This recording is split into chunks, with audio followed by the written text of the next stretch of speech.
Okay, Jagadi. In the last class, we have completed with few factors. Did you remember that? What are we have done? Okay, fine. So we have studied about four body inlet. So just to remember and revise that, I'm instructing that few factors. Four body inlet is also going to help the cruise and acceleration vehicle for aerodynamic purpose as well as propulsion purpose. Okay, as well as for propulsion. So how it is going to help for propulsion? It is going to help with pre-compression. Okay, so pressure will be increased. So that is the four body inlet. So other factors, you know how the combustor of ramjet or scramjet is working, aft body nozzle is working. So the next part is exhaust. So that is designed with nozzle aft body for thrust. First of all, that is going to help for propulsion, and apart from it is going to help for stability and low trim and drag.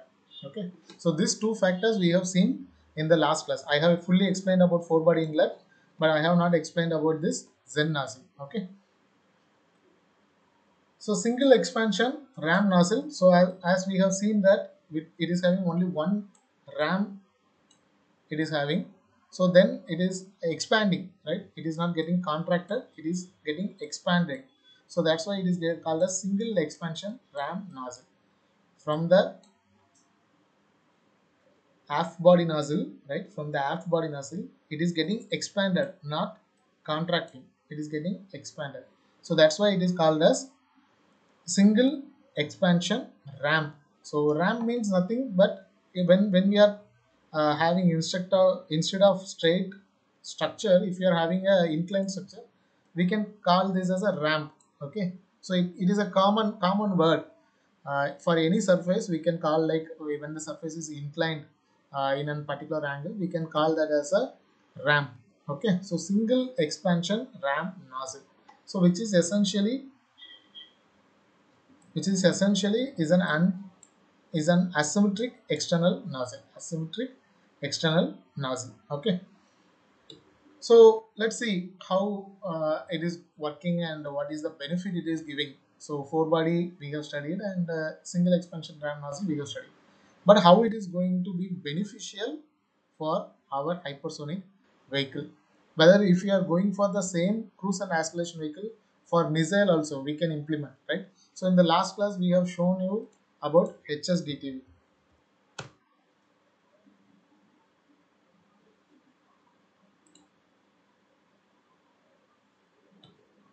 right? So HSDTV is also having the same type of configuration whatever we have studied in the last class, right? So four body section is there first of all. So they have replicated what we have studied. So four body section is there from nose to inlet, engine inlet. So here you can see the top view, right? Isometric view little bit, but you can see the wing structure. So the wing is not beginning from here, it is beginning from here. So here you can see that gray color, right? And it is expanding like this.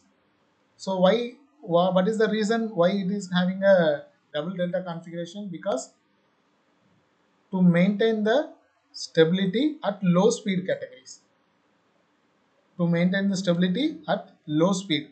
So when we are getting too low, that is when our aircraft is coming under subsonic speed with less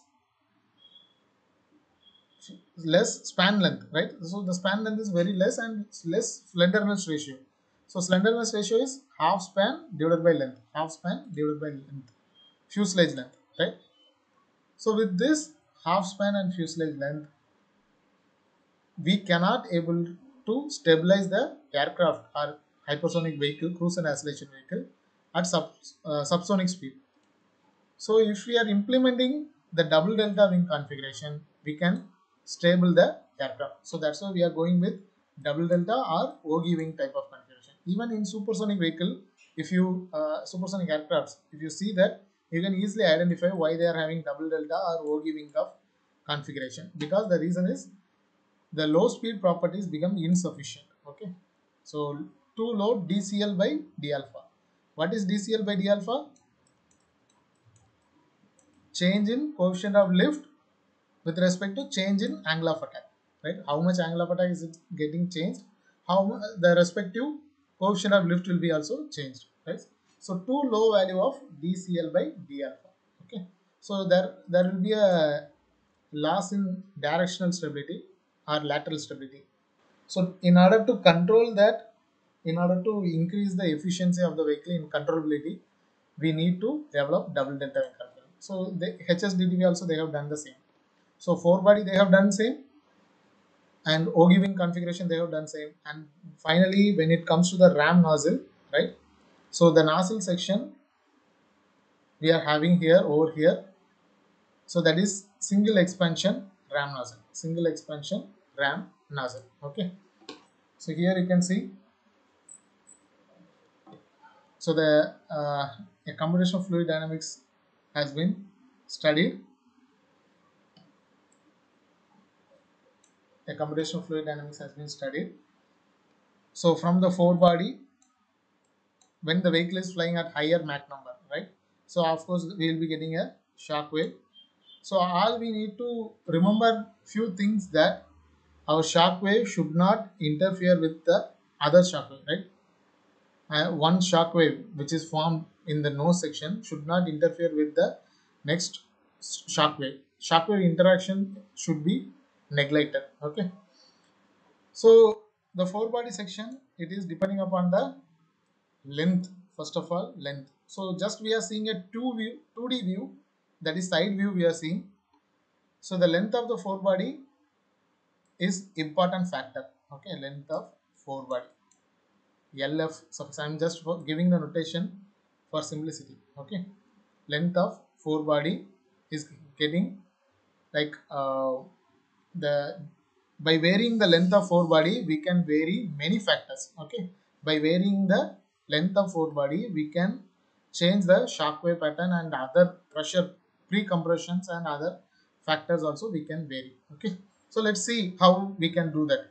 So after in the combustor, isolator and combustor, the engine will be like, the air will be heated up with the fuel, and then we will be having nozzle, right? So in the nozzle, you can see here the expansion will be over the surface. So here we are having a single ram. So over the surface, the exhaust will be extended. Okay. So the first factor is thrust. Yes, we are getting thrust, and pre-compression is successfully done. So for propulsion system, everything is working fine. But how it is going to help for stability? As we have told in HSTTV, the double delta wing is playing majorly for controllability, right? Major factor of this double delta wing is it is going to help for low speed controllability. So similarly, this four body, length of the four body and length of the single expansion ram nozzle is also having the impact in the stability. So let's see how the vehicle will be stable. So there is a small comparison has been given with Mach 3, Mach 6, Mach 12. Okay. So in Mach 3, it is supersonic aircraft. So a Concorde type of aircraft has been given as an example, right? So give me 1 minute, only 1 minute.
Yes, sorry for that. So here we are having a Mach 3, a Concorde type of aircraft with turbojet engine, right? Turbojet or turbofan engine. So here, when we are going with Mach 6, it is a ramjet engine, right? So ramjet engine. When we are going with 12, Mach 12, it is a scramjet engine. So what you need to understand from this image, right? First thing you need to understand the area, the nozzle area of each engine type. Turbine, turbojet or turbofan engine, ramjet and scramjet engine. So all you need to understand what is the nozzle exit area. Okay. So in image 2, that is for Mach 6 and Mach 12, the shaded portion is the nozzle exit area, right? Shaded portion over here. So whereas in supersonic aircraft, the nozzle area will be in the exit, like rear end of the engine, right? But the area will be very small because the comparing to the entire engine size. So as Mach number is increasing, right? Mach number is increasing. For hypersonic vehicle, we need large area of exit nozzle area. Nozzle area should be larger. External nozzle area should be larger. So two factors we are seeing. One is length of forebody and length of the Zen nozzle. And when it comes to the area, so the third dimension, right? So the third dimension may be width or like thickness and other factors also we have to see. So when it comes to the area, depending upon comparing with turbojet and ramjet and scramjet, it is keep on increasing. Okay, as Mach number requirement is increasing, for cruise and acceleration vehicle we need to increase the external nozzle area. Okay, so I am not giving the values like what is the external value, external area value and other, because that need to be done through literature survey. So whatever we are learning with the Sanger aircraft based with the Sanger cruise and acceleration vehicle. So whatever they have implemented in that, we are learning right now. But when it comes to the HSDTV, so the HSDTV, they have kept it in a simple path or simple concept, like the upper surface of fuselage looks like a rectangular body, right? Upper surface of the fuselage is looking like a rectangular body. So you have to keep it in a mind that is DRDO has tested this HSDTV as a test flight. They have not confirmed this is the exact vehicle design. This is which is going to be used in the future missions. This is the testing phase. Okay, the initial testing phase of hypersonic cruise and acceleration vehicle. So for simple testing, they have utilized with the rectangular type of fuselage configuration. If you see from the top view, okay, but they have implemented all other factors whatever we have studied. So if you see the area, exhaust area, that will be very little depending upon the requirement of our entire cruise and acceleration. Even the length of the HSDTV will be 5 meter length. So because they have tested this, so it is 5 meter fuselage length. It has been noted somewhere over here. So I request all of you to read this particular page, okay, in the Wikipedia, so that you can easily understand how the HSDTV did. And it has successfully flown only for 20 seconds. It has just flown for 20 seconds, not more than that of. Okay, so when it is flying with only 20 seconds, think about that. They have given the statement that Mach 6 has been attained at an value of at an altitude of 32.5 kilometer. So 32.5 kilometer is the like uh, what they have achieved at the Mach 6 is achieved at the altitude of 32.5 kilometer, and it is only flown for 20 seconds. So as a aircraft, hypersonic aircraft, what is our aim? Our endurance should be higher, right? Simple. As a designer, I have to think few factors. Range should be larger and endurance should be larger. So 20 seconds is very less. If you want to make the vehicle stable and if you want to fly that aircraft in the real time scenario, we need at least 3 hours, 4 hours of endurance, right? So that is called as a successful hypersonic flight. So since it is a technological development and it is in the testing phase, 20-second is fine. So they have used the concept of rectangular fuselage configuration, and they have not implemented this nozzle area theory, okay, nozzle area theory in HSDTV. But when it comes to the aircraft and when we need the propulsion system to achieve 6 and 12, surely we need the area. Area is very much important factor, okay, nozzle area. So few factors we need to discuss. So as we have already told that a shock wave will be formed, right? A shock wave will be formed, and this is our airframe, and the propulsion system is there. Okay, so we will see that further understanding of about the each and every components in the later part of the session. Okay, so let's go for directly into the aerodynamic part, how the vehicle is going to helpful for the aerodynamics of the cruise and acceleration vehicle, both the forebody as well as Zen nozzle. So let's consider a cruise and acceleration vehicle, which is shown in the image. The top image is representing the bottom view, and the upper image is representing the bottom view of the cruise and acceleration vehicle, and the lower image indicates the side view of the cruise and acceleration vehicle. Okay. So everything is taken with the concept of Sanger, okay, Sanger aircraft, cruise and acceleration vehicle. So the interesting fact to maintain the stability of this aircraft is lies between this ramp 1, ramp 2, ramp 3 and Zen nozzle. So let's understand how this ramp 1, ramp 2, ramp 3 has been designed, okay, so that you can implement this in your particular design also. Okay, so whatever the design aspects you are taking, you can include that, and we can continue the project, okay, like how they have developed the HSDTV. So ramp 1, the lower side of the forebody is counted as ramp 1. Okay, so the initial part from the nose to the first inclined, okay, inclined position.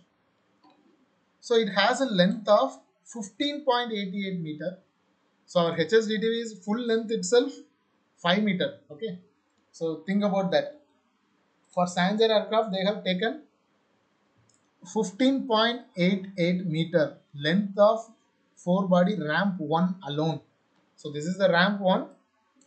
So for this ramp 1, they have taken a length of 15.88 meter. So at zero angle of attack, so angle of attack is 0. So from the nose, they have inclined with 0 angle of attack.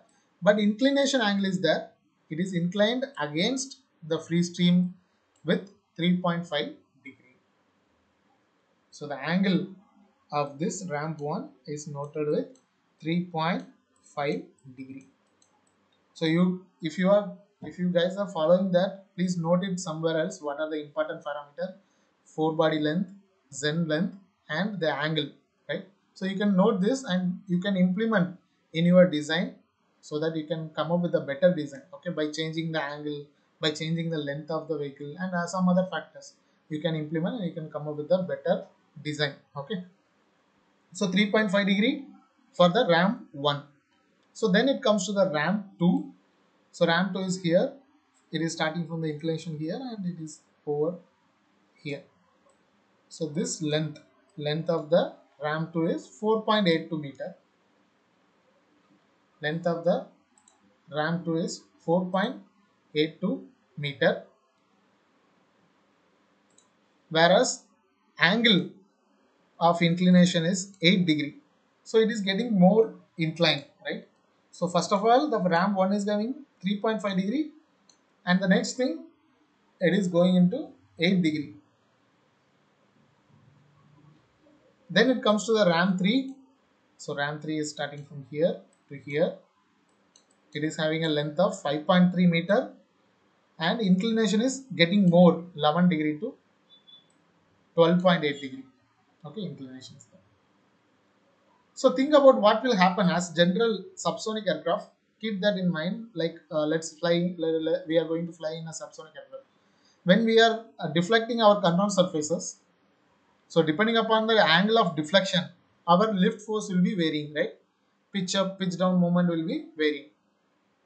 So when we are having a 15.88 meter long four-body section with angle of inclination 3.5 degree, okay, with angle of inclination 3.5 degree, and our Mach number is going to be 6 greater than 5. So 6, what will happen to this four-body section?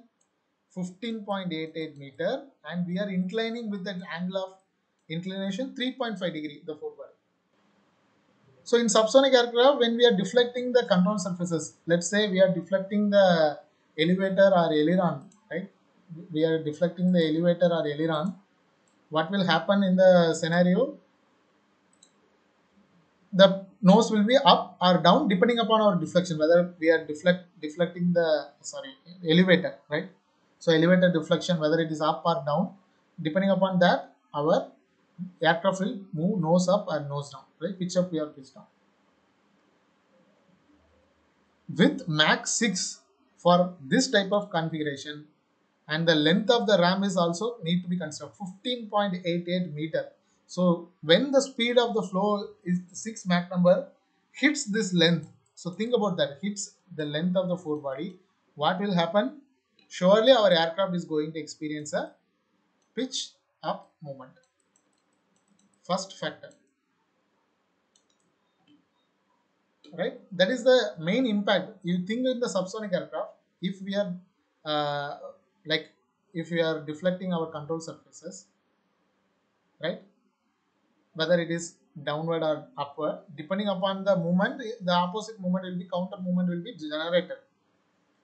So here with Mach 6, our airflow is going to hit the 15.88 meter length ramp, which is having an angle of inclination 3.5 degree. Surely we are going to get the upward deflection. An upward deflection. So how we are going to overcome this particular problem, and how we are rectifying this issue? Because if the vehicle is getting pitched up while it is flying in Mach 6, I am not saying particularly Mach 6, it can be any Mach number, whether it is a Mach 3 or 2 or 1, right? Because the length of the ramp is large, and also there is an angle of inclination. So surely the vehicle is going to get the pitch up moment. So how we are going to rectify this pitch up, that is nose up moment, and how we are going to make the vehicle stable? So if you are not solving this issue in hypersonic vehicle, surely we cannot control the hypersonic aircraft, right? So as scientists and designers have designed the entire cruise and acceleration vehicle, which is focused on not only in the propulsion system, it is focused with aerodynamic structures and as well as flight controllability and stability. We can say flight mechanics, okay, and avionics also important, right? So how the designing of such type of cruise and acceleration vehicle has been done, and how we are going to rectify the issue? So let's see that. I am showing a graph which is represented with movement in the y-axis. Unit is given as kilonewton meter, okay, and in the x-axis length of the vehicle is given. Length of the vehicle means, so suppose this is a nose section, we are starting with 0, and this is the rear end section, so we are starting with 40 meter. So the total length we are taking with the cruise and acceleration vehicle is 40 meter, okay, 0. So it is just showing at which part of the aircraft, how much movement we are getting, whether it is a positive movement or negative movement. That's what we are going to see the comparative study.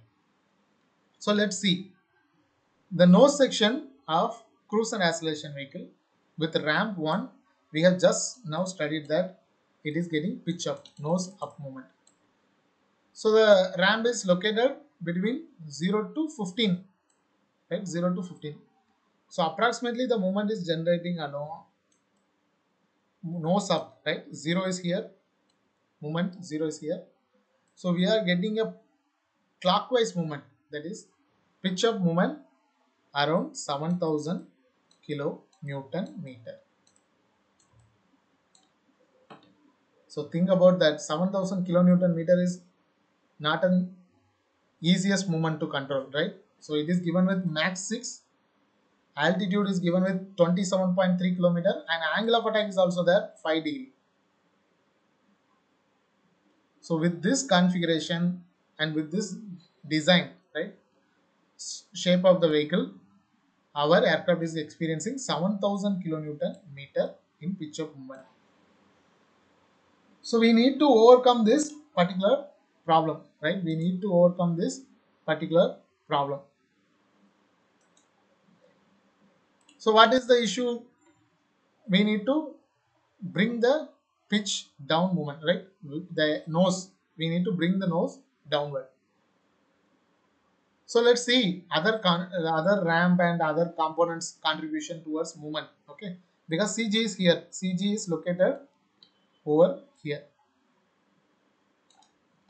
It will be like 0.75, greater than 0.75. Okay, greater than 0.75 of total length of the fuselage. So 40 meters means into multiplied by 40. So that will give us the location of CG, x distance of CG, xCG, right? So RAM 2 and RAM 3, how much it is getting contributed? So this is RAM 2. So it is also contributing a positive moment. And RAM 3, it is near about 0, but it is contributing. Why RAM 2 and RAM 3 is giving less contribution than the RAM 1? So that we need to discuss, right? Because RAM 1 is having a length of 15.88 meter, which is larger, and RAM 2 is having a shorter length, right? 4.82, but inclination is more. Here it is 3.5 degree only. When it is getting 8 degree, inclination is more. So simple thing, we are having a flat surface, then we are having a 3 degree, and then we are having a 8 degree. Let's consider it. So in flat, when it is hitting, it is going to generate some movement, right? It will be generating some movement. You just throw a paper in the air, right? You can experience this. You can throw a paper in like a flat. You can analyze the pitch of movement, and you can throw the paper in a small inclination. So there will be a more movement will be generated, right? Lift will be also there correspondingly.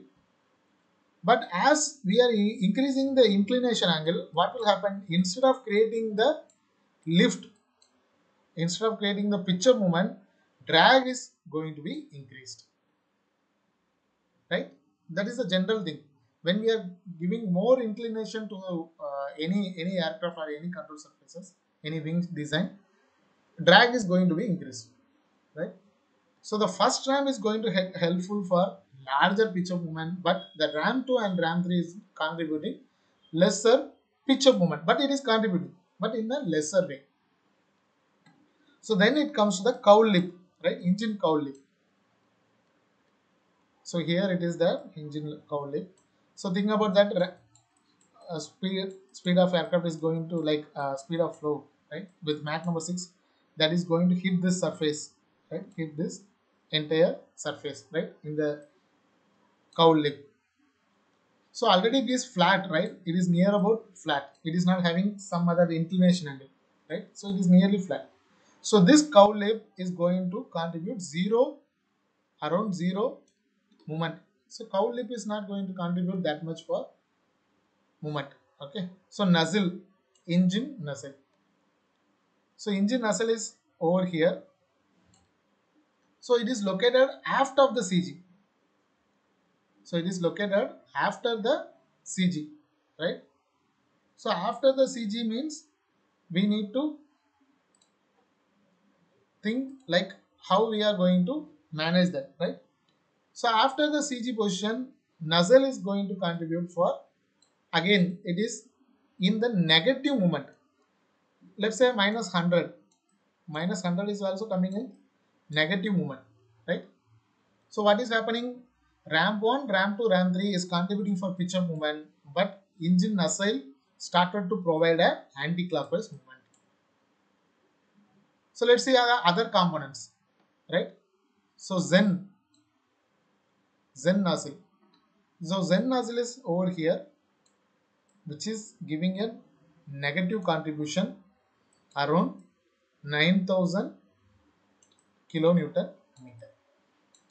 So this 7,000 kilonewton meter and this 9,000 kilonewton meter will get compensated. So what is the Zen? Zen is the single expansion ram nozzle. Okay, single expansion ram nozzle. Now we will come to the computational fluid dynamic image. Yes, over here. So here you can see that expansion, right? So the pressure is getting more at this location. So what will happen when the exhaust gas is going to come out of the nozzle throat? It will hit this surface. It will hit the surface of the ram and it will generate an anti-clockwise movement. So this anti-clockwise movement will be compensated with the pitch up movement. Can you understand that? So this is how the configuration of cruise and acceleration vehicle is not only going to help for propulsion system, it is also going to helpful for the lift and stability of the vehicle, because lift means it is creating a pitch up movement, right? It is creating a pitch up movement, and with this we can create the anti-clockwise movement, pitch down movement.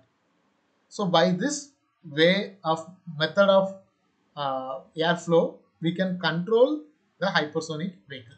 So that is exactly implemented in the HSDTV, which we have seen in the last year. Okay, so forebody section as well as the rear wheel section. Okay, so with this I am ending today's session. So if you are having any question,